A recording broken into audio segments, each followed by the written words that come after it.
लोकसभा में कांग्रेस सांसदों को निष्कासित करने के विरोध में जिला कांग्रेस कमेटी की ओर से जिला अध्यक्ष भैरूलाल चौधरी के नेतृत्व में यहां जिला कलेक्ट्रेट पर धरना दिया गया। धरने को पूर्व विधायक एवं राजस्थान धरोहर संरक्षण बोर्ड के पूर्व अध्यक्ष सुरेंद्र सिंह जाड़ावत, पूर्व विधायक शंकरलाल चौधरी, सभापति संदीप शर्मा, जिलाध्यक्ष भैरूलाल चौधरी, महेंद्र शर्मा, राजेश सोनी, बालमुकुंद मालीवाल, एहसान पठान आदि ने संबोधित किया। इस मौके पर पूर्व नगर पालिका अध्यक्ष रमेश नाथ योगी, सुमन स्वालका, बालमुकुंद मालीवाल, एहसान पठान, विजय चौहान सहित कई लोग मौजूद रहे। लोकसभा में 142 जो अपने सांसद हैं उनको उन्होंने निलंबित कर दिया। ये बहुत बड़ी तानाशाही चाहिए और इसके साथ में अपन को बहुत जोर शोर से लड़ना पड़ेगा, तभी जाके अपन कुछ कर पाएंगे। और अभी जैसा कि ये अभी माहौल चल रहा है, राजस्थान में भी आने वाले टाइम में बहुत जबरदस्त तानाशाही चलेगी। वैसे वो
उसकी पेंशन बंद हो गई, वो भी मेरे पास में आई। उनकी आस्था है कांग्रेस के प्रति, इसलिए कांग्रेस को कण कम में है इस देश के। कांग्रेस को कोई समाप्त नहीं कर सकता, नए कांग्रेस को भारत कर सकते। इसलिए इन तानाशाहों के खिलाफ हमको मुद्दा उठाना पड़ेगा। एक साल में जैसे योजना बंद होगी, ये जनता है, जिस जनता ने हमको हराया है वो जनता हमको वापस लेकर के आ जाएगी, लेकिन उस गरीब जनता के लिए हमको संघर्ष करना पड़ेगा। तो मैं जोरदार आपसे अपील करूंगा, मैं जो नारे दूं उसको गुंजायमान करो। सावधान रहना है। राम हमारी सबकी आस्था के प्रतीक है, हमारे देश के 120 करोड़ लोगों की आस्था के प्रतीक है।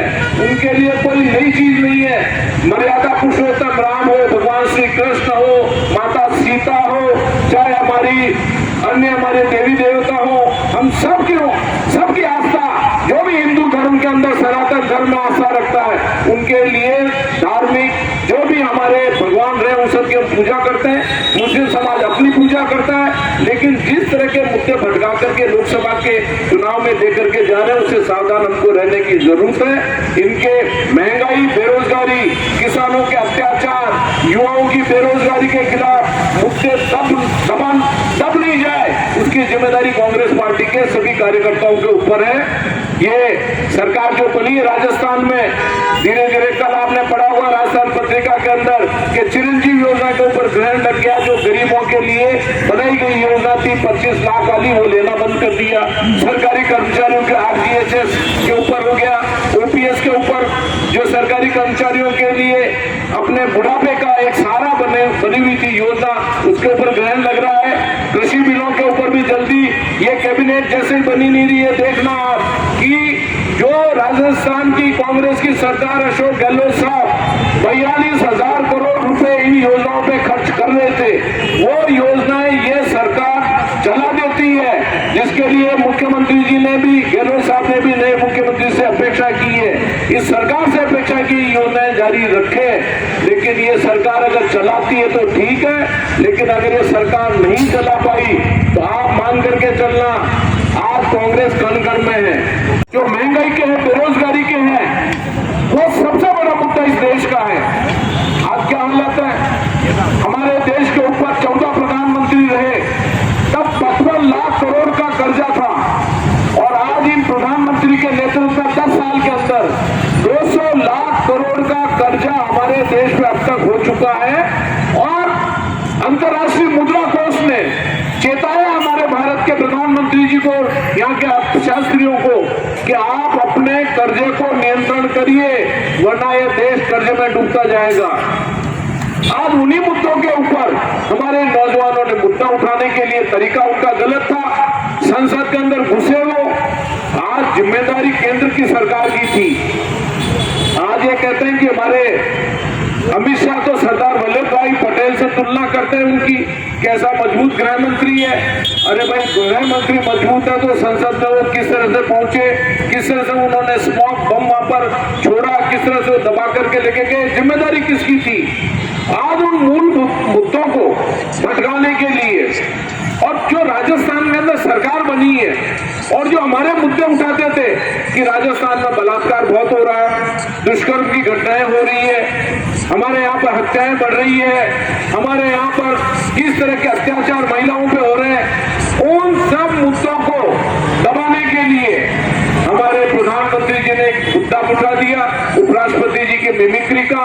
अरे भाई, मिमिक्री उन्होंने संसद के बाहर की है, मिमिक्री हमेशा होती जा रही है। हमारे प्रधानमंत्री जी के जो लटके झटके हैं और जो इनके वादे ये करके गए, उनके ऊपर देश की जनता का हर व्यक्ति बोल रहा है, क्यों नहीं बोलेगा, अवश्य बोलेगा।